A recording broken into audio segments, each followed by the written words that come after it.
first telephones in Wisconsin were connected with lines directly from businesses to homes. And within a year, switchboards were being built. And in 1893, independent telephone companies sprang up all over Wisconsin. And by 1926, there were almost 1,200 exchanges serving 500,000 subscribers throughout the state of Wisconsin.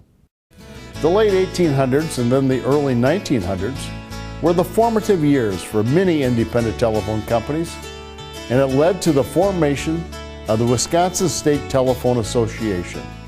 48 delegates representing 55 telephone utilities attended that first meeting in Madison on July 13th, 1910. Hello, I'm former Governor Tommy Thompson, and I'm here today to talk about Wisconsin telephone service, the early beginnings of the telephone industry, and most importantly, the 100-year anniversary of the Wisconsin Telephone Association. And let me begin by just saying how proud I am of the association. Over the years, the Wisconsin State Telephone Association has provided support and resources to the telecom industry, making it one of the strongest associations, if not the strongest, of all the associations in America representing telephones and communications. This is a real big help to the small companies. We couldn't have got along without them, because all our contracts with Bell Telephone and a lot of the things that come up in the PSC, they would advise us of what was going on. Focus groups within the association also were formed to benefit communities in various ways. And we started the museum, the telephone museum, which was in Toma for a long time. Now it's in a warehouse up at Manawa, looking for a home right now. We named the museum the Harris Allen Museum, Telephone Museum.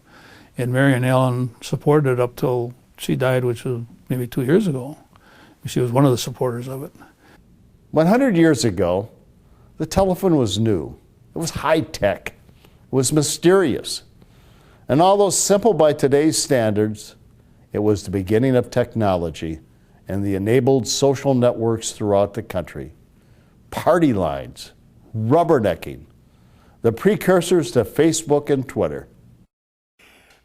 I interviewed elders from the town of Arena and talked to them about the values and the community that they lived in. But we had so much fun when we talked about the party line. They called it rubbernecking or rubbering when they listened in on when the neighbors were speaking to each other. And Alice Crook was 92 when I interviewed her, and she talked about how she had 11 kids and she just didn't have time to rubberneck, and other people did it all the time. She said it was worse than television. Oftentimes, if there was a calf-born breech and the farmer would call his neighbor, other people would listen, they'd be there before the vet. It was a remarkable social network. Adding to that feeling of community, switchboards were often located in homes. At one point, we had the Cranmore switchboard in our house.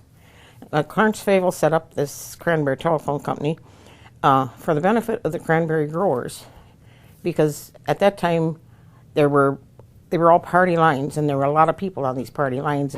This switchboard came from the early 1900s, and this was usually kept in someone's home so that all your calls could be answered 24 hours a day.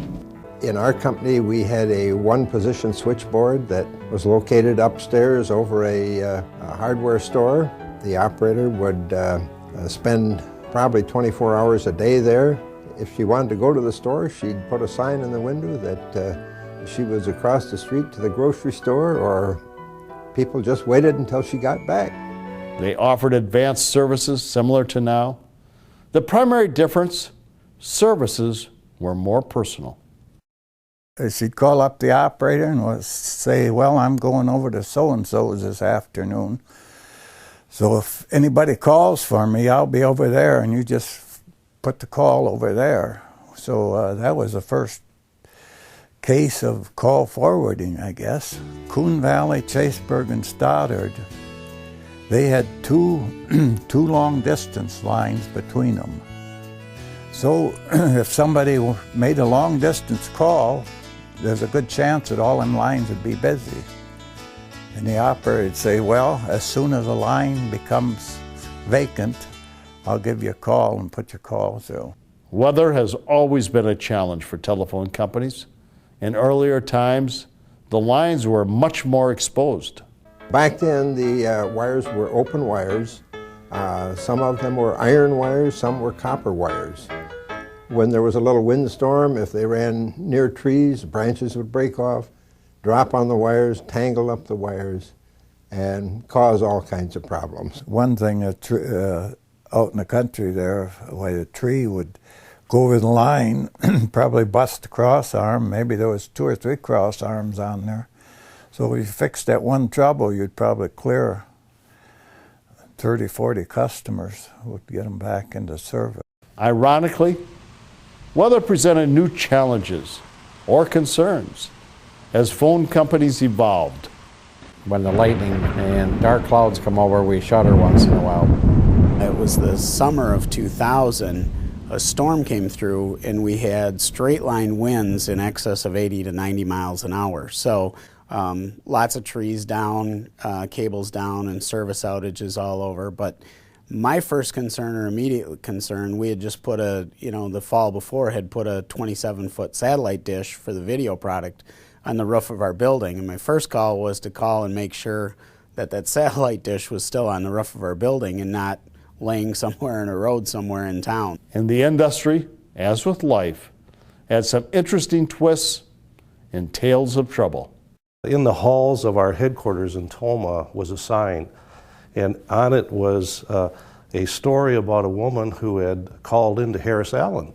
And so as the story goes, she used to listen in on the party lines, the 4 and 8 party lines back in that period. And so when she would listen into other people's conversation, when she put the phone down or picked it up, it squeaked. And so they knew she was on the line. So she called up and says, I can't have this. And believe it or not, Harris sent on a repair person to oil her phone so that it didn't squeak when she listened in on those conversations. I got a call from the foreman early on a Saturday morning about 5 o'clock saying, be ready, we have a major problem. And our tow facility was completely down. Lo and behold, we go behind this bar at Elk Lake and there's a big fire in the ground. And we said, what is going on? They said, we're roasting a pig. Here about midnight, they dug this pit. And as they dug this pit, the backhoe teeth followed the 400 pair cable that was in the ground, and it straddled it, and they dumped their charcoal and stuff in on the cable, and so it went until things started melting together and taking the tow facilities down. Independent telephone companies have always been about local communities and their local service. It's in their DNA. That history of community continues as technologies advanced. We got into the video business much the same way that we got into the telephone business. And that is that in 1896, when we started as a telephone company, customers weren't happy with the service they were getting from their current provider. And so they made a request to look for an alternative, and a group of local businessmen got together and formed the company that is now Wood County Telephone Company, doing business as Solaris. In the late 90s, customers were not happy with the service they were getting from their current cable TV provider, and so they made a similar request to us to start offering that service. So that's really how we got into the service, offering video service much the same way as we did from a telephone company. Not only have local independent telephone companies supported their communities, they've also led the industry in providing the latest technologies and services in this country. We started offering internet service, dial-up internet service at 14.4 kilobits in May of 1995. A year later, in the summer of '96, we celebrated our 100th anniversary as a telephone company. And so at that point, we had been a telephone company for 100 years. The internet was kind of in its infancy still and just getting started. The sea change kind of came about 4 years later in 1999 when we started offering high-speed internet and video services. Probably about 10 years ago, we started fiber to the home. By the end of 2010, we will have everything north in our Baldwin Exchange built with fiber to the home.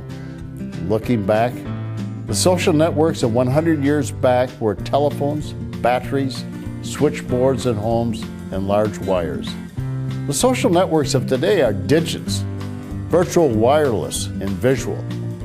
The last 10 years have had major impacts on the telephone industry, but there's always been that optimism for communication. When I first started here, I think we had approximately 2,400 access lines, and we almost made a few years ago 5,000, and now with cell phones and wireless competition, we lose approximately 25 landlines a month. It's a more difficult industry to be in, and I think we all have to work harder at it.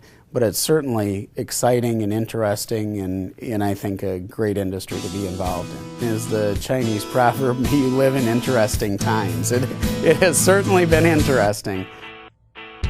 When I got elected governor, I can always remember that the telephone companies, were my biggest backers and supporters. And I've always remembered the tremendous support and the great partnerships we had. So I thank all of those individuals who served on my task force.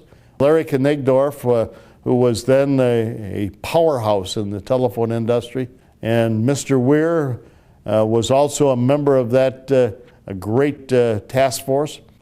And of course, I have to say, a few kind words because they've been so kind and good to me. 3 people in your association that worked for me when I was governor. Your executive director, Bill Espak. You couldn't find a better person. And Chris LaRoe, he's the hard charger. And then you brought in Drew Peterson to be the president of the association this year during the 100th anniversary. So all those people attending this celebration and being involved with the 100-year anniversary, congratulations, good luck, and best wishes.